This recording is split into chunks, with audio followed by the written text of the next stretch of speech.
morning, brothers and sisters in Christ. I greet you in the name of God the Father, God the Son, and God the Holy Spirit. What a glorious week we've had. Amazing the effects of a bit of sunshine can have on all of us. I think it's wonderful to stumble upon these treasures, such as a warm and pleasant day. On that note, reflecting on your life, I wonder if you have ever somehow found treasure. What was that treasure you stumbled upon? Now, I'm not necessarily talking about those people who do beach combing or sifting. Have you seen that before? Yeah? Or I've seen those, folks walking around with those metal detectors. I'm looking for lost treasure, something that has a lot of meaning to you. So have you stumbled upon treasure in your life? So I'm going to give you just a minute or so to talk to someone close to you. Have you stumbled upon treasure? And what was that treasure?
Okay, let's get a bit of feedback.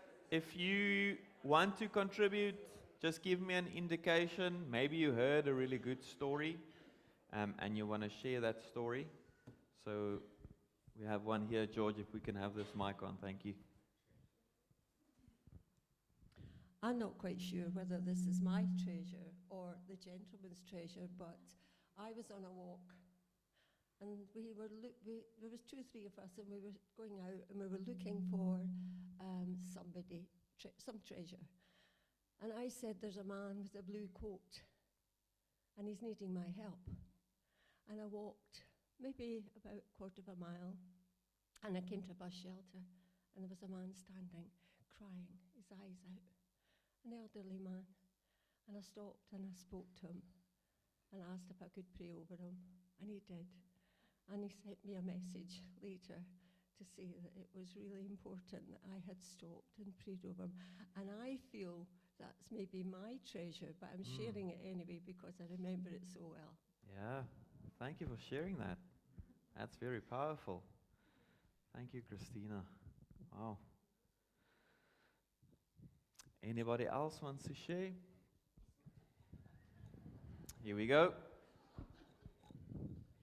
Mine was just a little thing, really, but it was a big thing to both me and my granddaughter, Hannah, because she'd been given by her auntie a lovely pair of earrings, beautiful pair of earrings, when she first got her ears pierced, and she lost the back of one of them.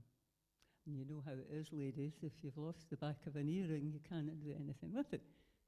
So, ages after that, I was checking, for some reason, the seal in my washing machine, and I came across the back of her earring. And I thought, to me, it was wonderful because I was able to say to Hannah, here's the back of your earring. And she was so delighted. So that was a real treasure. Yeah. Lost and was found. Yeah. Thank you so much, Liz.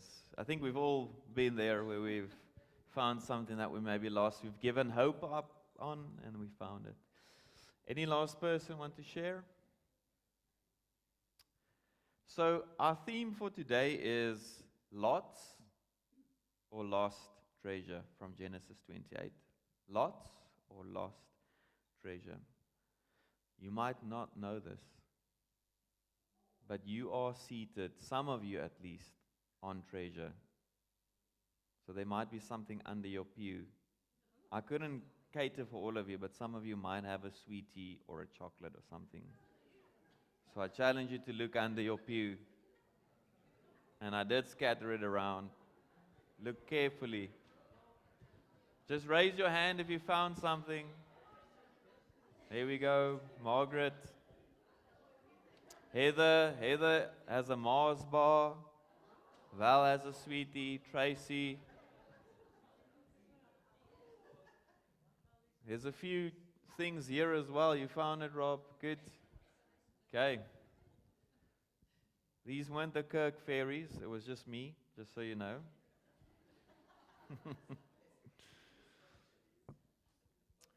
Friends, let us just pause for a few moments and bring our scattered thoughts and senses to the Lord as we come before Him now in worship.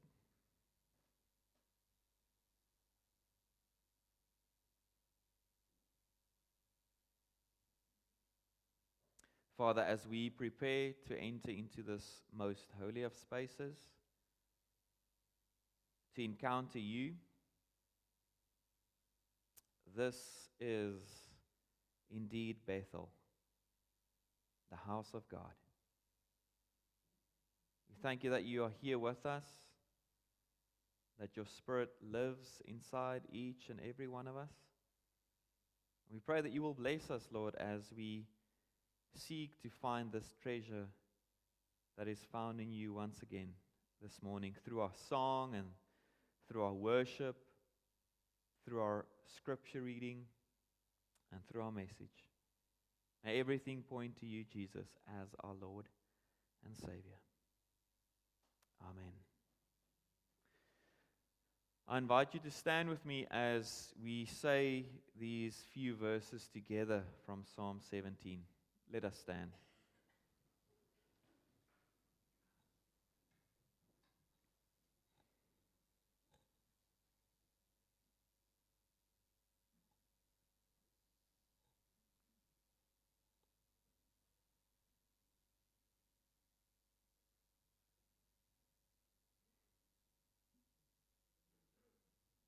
Let me read them to you. I call on you, my God, for you will answer me. Turn your ear to me and hear my prayer. Show me the wonders of your great love, you who save by your right hand those who take refuge in you from their foes. Keep me as the apple of your eye and hide me in the shadow of your wings. Amen. Let us remain standing as we sing, Bless the Lord, O my soul.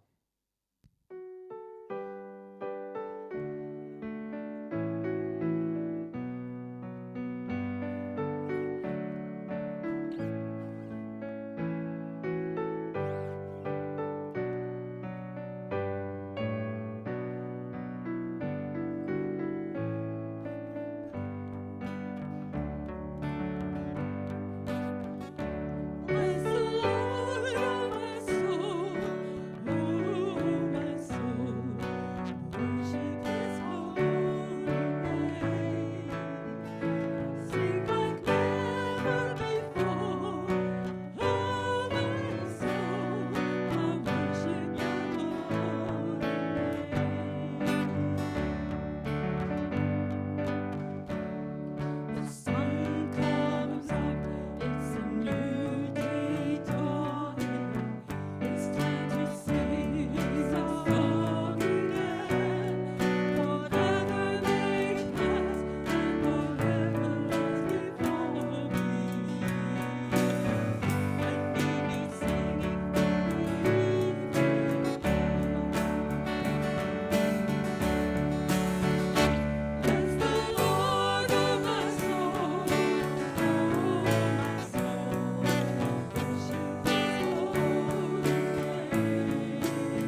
please take your seats.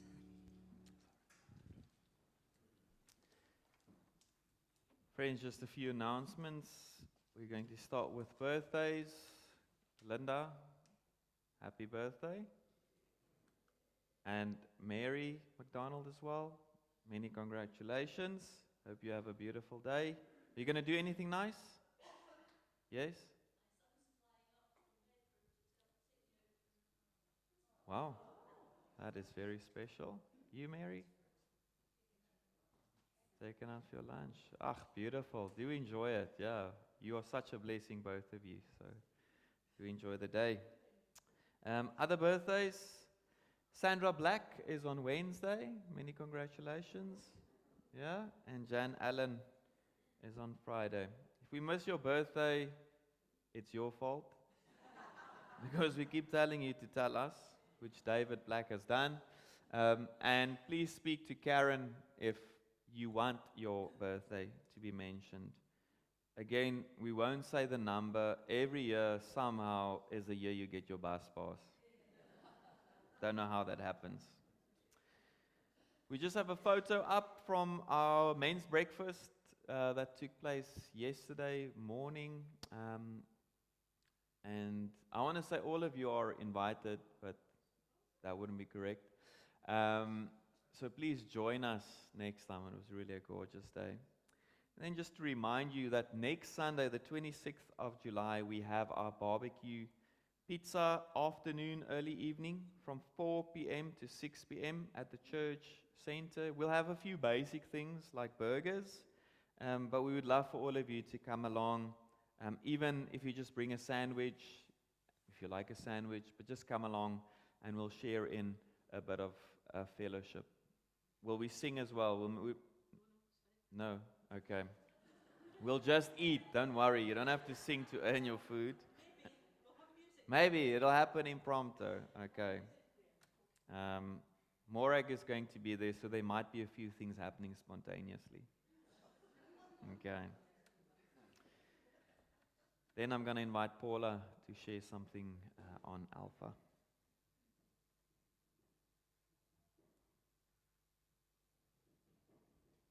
Good morning. For those of you who have done Alpha, or are thinking of Alpha, we were going to have an Alpha reunion on Saturday morning, 10 o'clock at Fico's. But those of you who know Fico's, which I don't know the timings, will know it's not open at 10 o'clock on a Saturday morning. So I'm suggesting Craigie's for those of you who were invited. Craigie's, 10 o'clock Saturday morning. Thank you.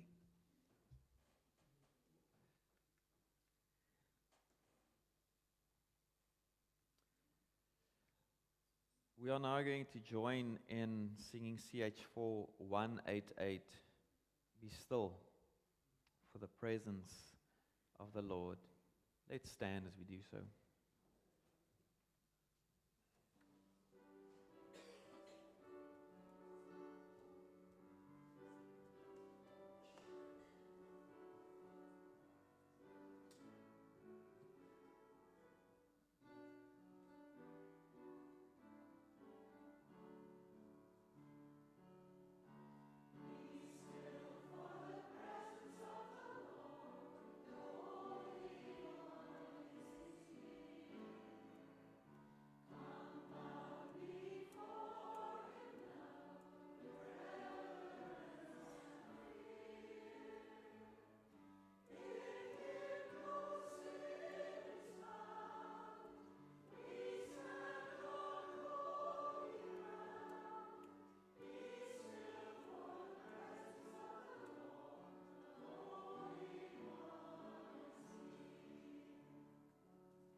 put the first verse back up of that song that we just sang.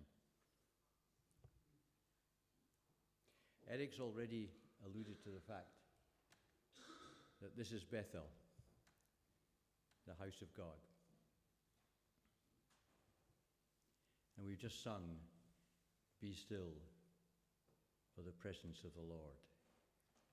The Holy One is here." So as we start our time of prayer this morning, I just want us to take a moment to be still and just think on the fact that we're gathered here as the family of God in the presence of God. And yes, He is our loving Heavenly Father, full of grace and mercy and compassion. But He also is a holy and a righteous God. And in our Western Christianity, I feel that sometimes we have lost a little bit of the sense of the awe of God, the true fear of the Lord. So let's just be silent for a moment.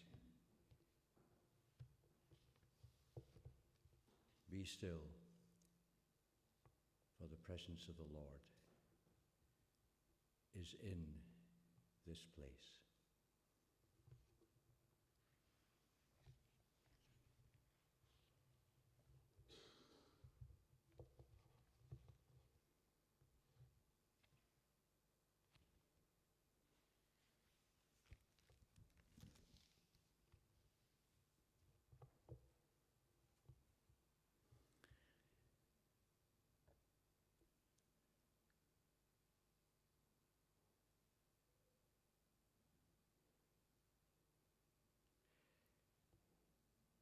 Father God, what a privilege, what a blessing it is to be in your house, in Bethel, the house of God. What a joy and a privilege and a blessing it is to come together as the family of God, in the house of God. And it's all because of your love, Father. It's all because of Jesus. It's all because of the cross and all that that means for our salvation. Our deliverance from the grip of our enemy Satan and into a life of freedom in Christ. Called to serve you, Father, in whatever way you call us into. To be your carriers of love and hope in a dark and hurting world. So, Father, we bless you, we praise you, we worship you this morning. So grateful that we can do so in freedom.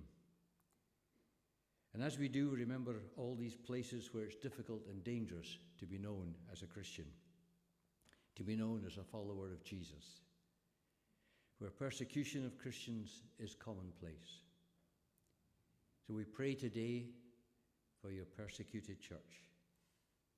And we thank you for the courage and the bravery of those who declare their love for Jesus. We pray for the protection, that they would continue to draw many to you through Jesus, despite the opposition. Father, nearer to home, we pray a blessing on our royal family, especially King Charles and Princess Kate, as they continue on their recovery from cancer.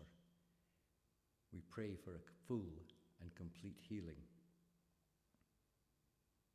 And as Andy Burnham prepares to be our next Prime Minister, we pray a blessing on him, as we're called to do in Paul's letter to Timothy. We pray that your wisdom will guide his actions, especially over his choice of cabinet members. Father, we need a strong, capable, united government to tackle the many problems this nation faces. May this government be the one to take the difficult decisions necessary for the good of the nation. We pray a blessing on our communities and this parish. We thank you for all we've been able to do to serve and impact this area, and we look forward to serving in new ways, especially through the new counselling service in the autumn. So we pray a blessing on Debbie, on Eric, and all involved in the detailed planning. We pray for the Holiday Club to come in August, that once again it would be an exciting, fun journey for all, bringing Jesus into the lives of many children and their families. We pray your blessing on Lindsay and the BB officers and members who are still in Denmark. We pray that they're continuing to have another exciting adventure with those thousands of other young folk in that camp. And we pray for their safe return early next week. Lord, we remember all who are ill or who are grieving lost ones. We pray that you'd pour your healing power into the bodies of those who have physical needs, and that you would wrap your arms of comfort around those who are grieving. Father, as Eric prepares to open your word to us once again, thank you for bringing him and Suzanne to us. Please, Father, continue to protect them and precious little Christian from every attack of the enemy, and bless them as they watch Christian grow and develop every day. Thank you for Eric's servant heart. Thank you that the joy of the Lord is his strength.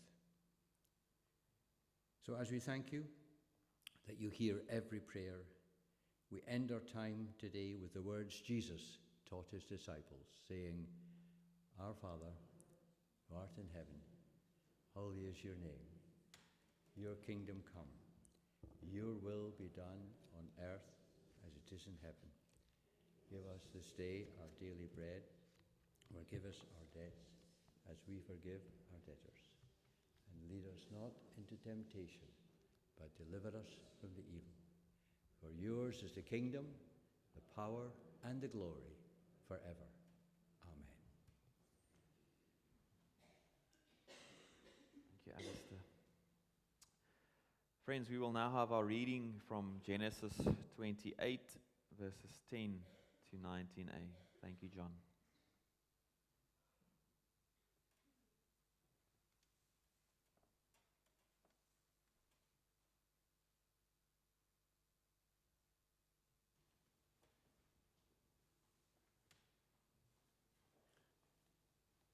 Eric caught me in the hop this morning.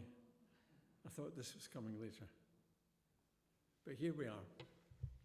Genesis 28. Jacob's dream at Bethel.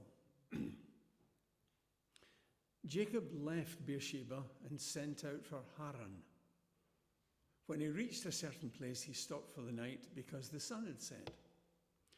Taking one of the stones there, he put it under his head and lay down to sleep. He had a dream in which he saw a stairway resting on the earth with its top reaching to heaven, and the angels of God were ascending and descending on it. There above it stood the Lord. And he said, I am the Lord, the God of your father Abraham and the God of Isaac. I will give you and your descendants the land in which you are lying. Your descendants will be like the dust of the earth, and you will spread out to the west and the east, to the north and the south. All peoples on earth will be blessed through you and your offspring. I am with you and will watch over you wherever you go, and I will bring you back to this land. I will not leave you until I have done what I have promised you.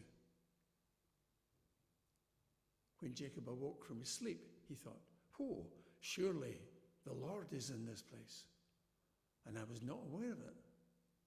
He was afraid and said, how awesome is this place? This is none other than the house of God. This is the gate of heaven. Early the next morning, Jacob took the stone he had placed under his head and set it up as a pillar and poured oil on top of it. He called that place Bethel. This is the word of the Lord.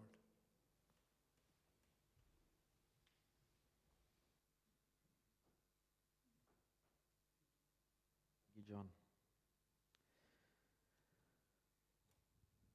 I'm going to test your knowledge as I read a paragraph from this book. I want you to raise your hand as soon as you know the title and author. Are you ready? So if you know, just raise your hand. Okay.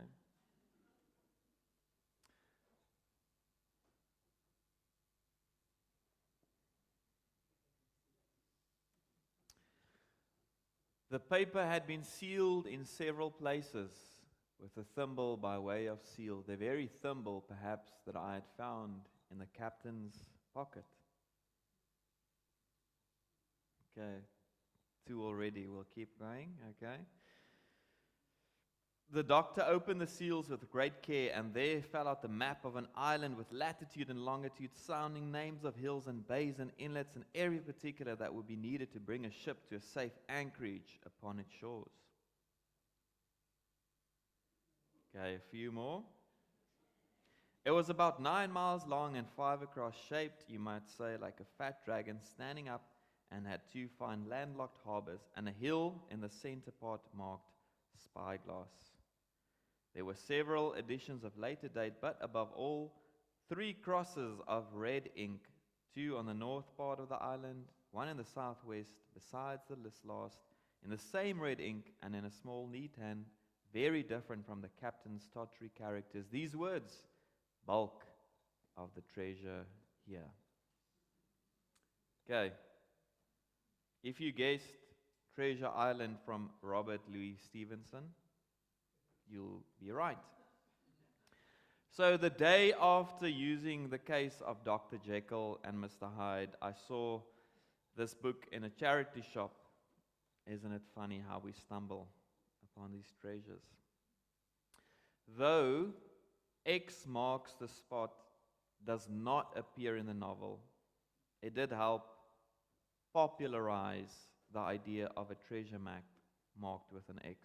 Can I see your X? Most of you have an X on your hand, okay. Someone else who spoke about treasure was Jesus. Let me remind you. Jesus said the following in Matthew 6. Do not store up for yourselves treasure on earth, where moths and vermin destroy, and where thieves break in and steal. Store up for yourselves treasure in heaven. For where your treasure is, there your heart will be also. Love the way the Message translation paraphrases it. Do not hoard treasure down here. Stockpile treasure in heaven. So, how to have treasure in heaven? Jesus says to the rich ruler in Luke 18, sell everything you have and give it to the poor, and you will have treasure in heaven. Then come and follow me. And then, friends, the original treasure island. Are you ready for this? Matthew 13, a parable Jesus tells about hidden treasure. It's only one verse, and in many ways it captures the tragedy of Treasure Island, but it also points towards the beauty of the gospel. So let me read that verse to you, verse 44 in Matthew 13. The kingdom of heaven is like a treasure hidden in a field. When a man found it, he hid it again, and in his joy went and sold all he had and bought that field. You see where this is going, yeah? X marks the spot. Knowing you, Jesus, knowing you, there is no greater thing. We know these words from Graham Kendrick, all I once held dear. Verse 1 says, all I once held dear, built my life upon. All this world reveres and wars to own. All I once thought gain, I have now counted loss. Spent and worthless, now compared to this.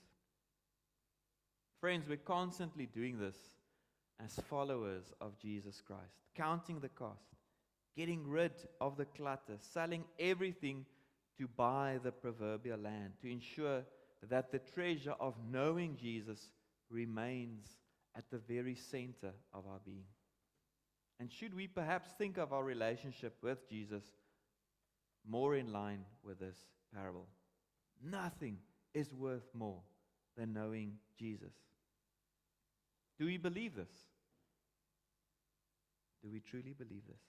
Do we still have the joy Matthew 13 talks about? And don't miss it. Whoa, treasure. I'm rich. Second part of that verse. When a man found it, he hid it again, and in his joy went and sold everything and bought the field. That is the moment the disciples left their boats and their nets and their family and their security and their wealth and their livelihood to follow Christ, because they stumbled upon the X factor, the hidden treasure, now open in plain sight. The treasure that they have been longing for their entire lives. Many have built houses atop hidden treasure, of course. And we continue to pray for them to have encounters with God so that their eyes could be opened to the truth. Could this be why Rebekah, Jacob's mum, was eager for Jacob to actually get away? Not to save him physically, but spiritually. He grew up in a God-fearing house. Alistair spoke about that before his prayer. But he wasn't really the type. So perhaps she thought, if only he could get insight or have an experience or epiphany or revelation outside of this house to draw him in. And it just so happened that it worked out when his mom was praying for him. Jacob discovered this treasure in the most unlikely of circumstances. He had treasure buried right underneath his feet or head, but he didn't realize.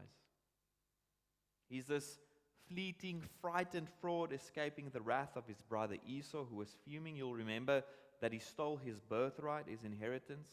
So he's this schemer, this liar, the worst of them. He is undeserving of any comfort or consolation or grace or second chances or forgiveness. He actually, from our point of view, deserves to be alone, cold and scared, exhausted from running. He is so tired that he is willing to use a rock as a pillow. Good riddance. He cheated his father and disowned his family. Couldn't take responsibility for his self-centered nature. He's a coward. He takes the easy route out, runs, checks out. He numbs the pain. It sounds very similar to the story of Jonah, or perhaps the story of the prodigal son. It happens time and time again in Scripture. Could it be the reason why Jesus focuses so much on the one that is lost instead of the lots of 99? Friends, Jesus loves the outcast, especially those who think that they can outrun him. Maybe this morning you are running. Are you running? Are you avoiding responsibility like Jacob? Maybe it's shame, or maybe it's fear or excuses, or feeling inadequate that is holding you back. Let's be honest. Who amongst us have not run away from God? What happens to Jacob as he applies his avoidance tactic? By the sheer grace of God, Jacob stumbles somehow onto the X, the doorway into heavenly realms, the place of most significance. Sees angel descending and ascending. God meets him in his brokenness, in his shame, in awe and wonder. I must be dreaming, and of course he was. How can this be? Surely the Lord is in this place, and I was not aware of it. That's happened to all of us. We meet people on the road, we feel prompted to speak to someone at a bus stop, or for some reason to look in the dishwasher or in the washing machine, and we find these hidden gems, the things that we have been looking for. I wonder what is your Bethel moment. Your moment where you're like, this is undeniably God's presence here with me. For some of us, it's somewhere in nature, maybe up a Monroe, maybe while you're paddling on a loch somewhere. Maybe it's when you grab a cuppa at Fico's with an old friend you know from your childhood. Caught up in the dialogue, so real, so authentic, so genuine. It has to be heavenly. You see, this moment at an unlikely time and place changes Jacob forever. This is important. Notice this. God doesn't rebuke or threaten or punish Jacob for his mistakes and sins. God wasn't put off by the misery that Jacob had caused his family, because God doesn't abandon his people. He simply reaffirms the promises that he had given to his dad and his granddad, Abraham and Isaac. Now, we have good reason to believe that Jacob knew about the covenant promises, but he never found himself trusting the God who made them. He never truly claimed these promises of land and offspring and a future for himself. And here again, God chooses an unlikely person. Come, come, come and see the treasure I have in store for you. Let's just look at those promises again that is made to him. I will give you and your descendants this land.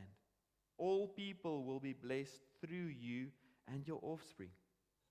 And he says these things to us still today, friends. I am with you. I will watch over you. I will bring you back to this land. I will not leave you. Fascinating. This guy is a crook.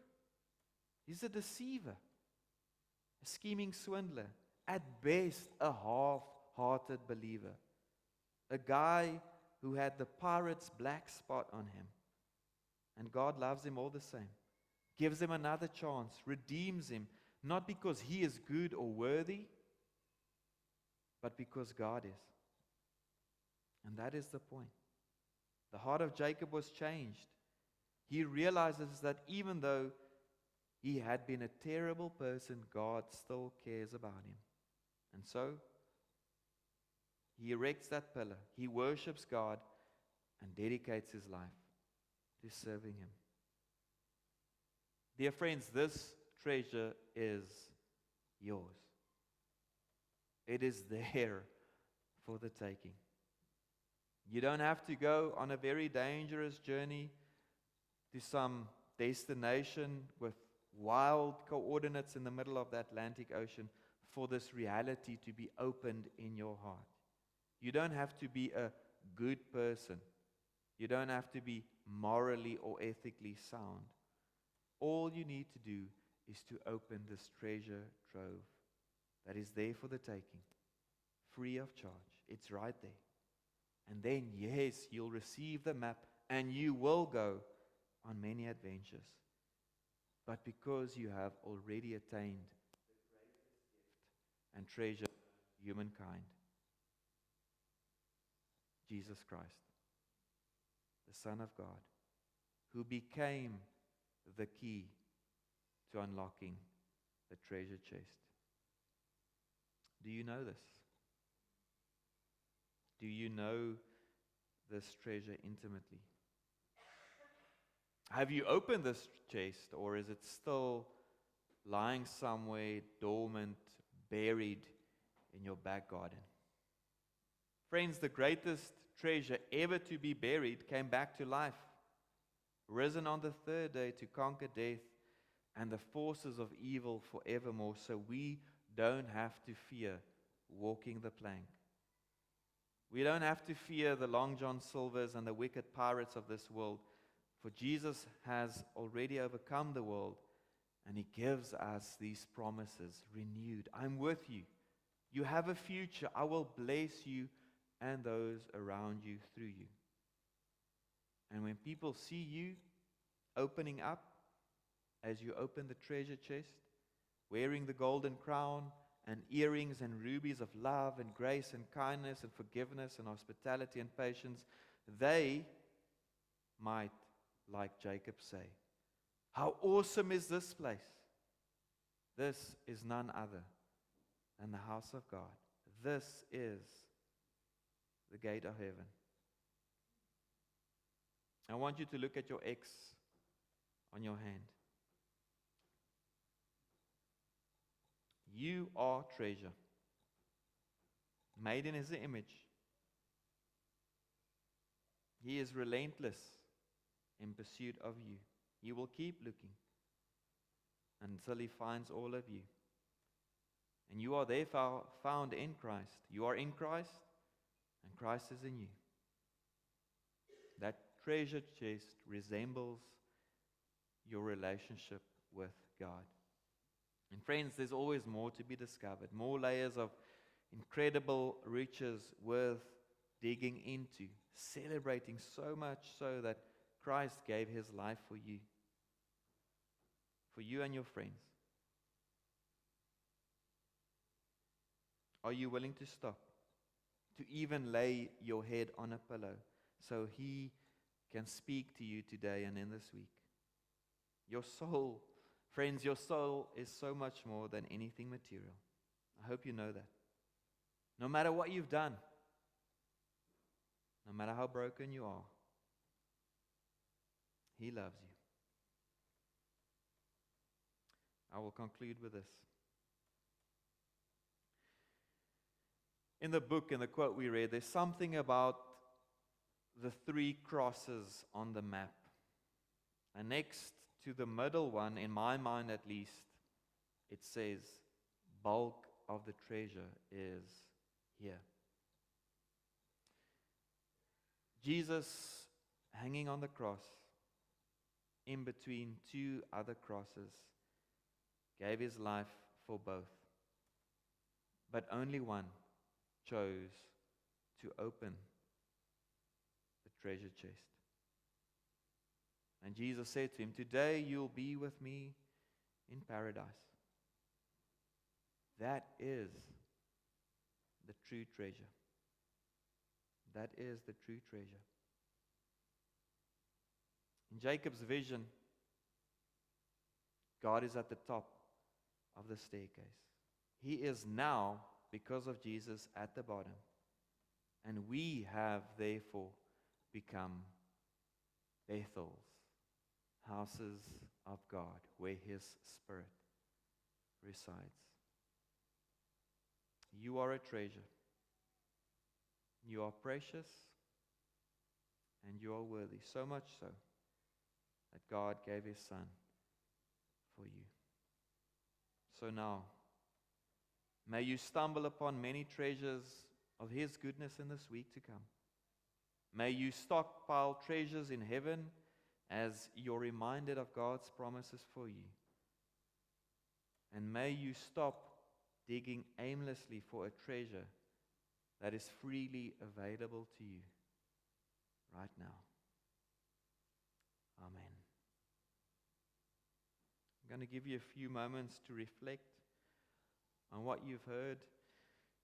And I'm going to invite the band to the front, and we're going to continue in worship by singing 2 songs.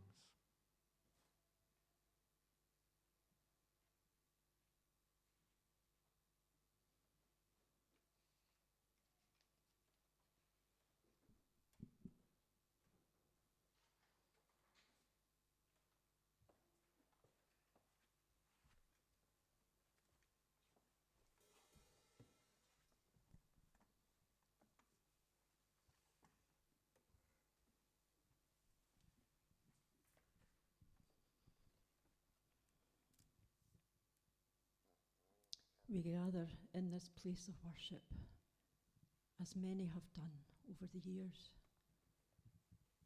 and we look for and find our treasure when we find the presence of God and the peace of God. So we sing together, "How lovely is thy dwelling place."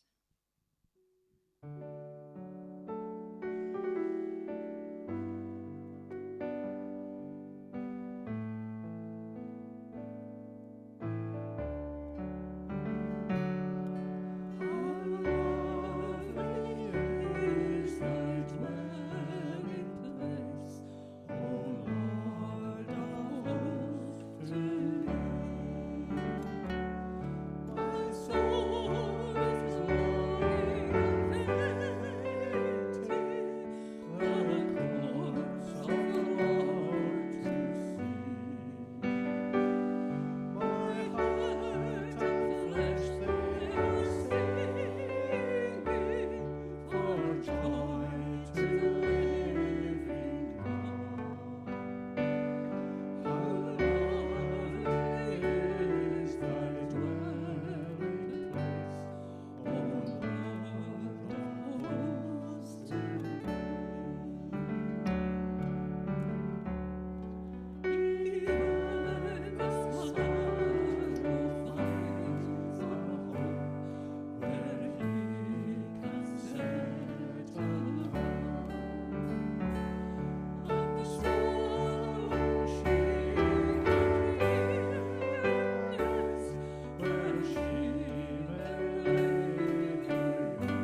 remain standing. Father, we thank you for the joy and the blessing of being together. Thank you that you are indeed the way maker, that you made the way for us to stumble upon the greatest X, the greatest cross, which is life found in you. We pray that as we go into this week, you will give us the capacity to dig deeper into our own hearts, into our own souls, to discover that you are there as well, even the places we try and hide from. We're scared to go. You are there. We praise your name for that. We thank you that this morning has been a blessing just to be in the company of other treasure troves. May we realize what a gift we are to one another. Amen. Before our blessing, let us remain standing as we sing, "All my hope on God is found."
We're going to do a responsive benediction. I will start, and you are welcome to respond with the yellow. Happy are they who know where the real treasure is to be found.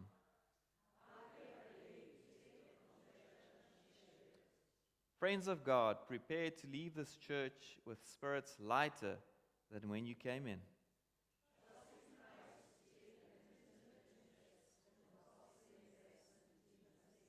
Invest in others as His love has invested in you.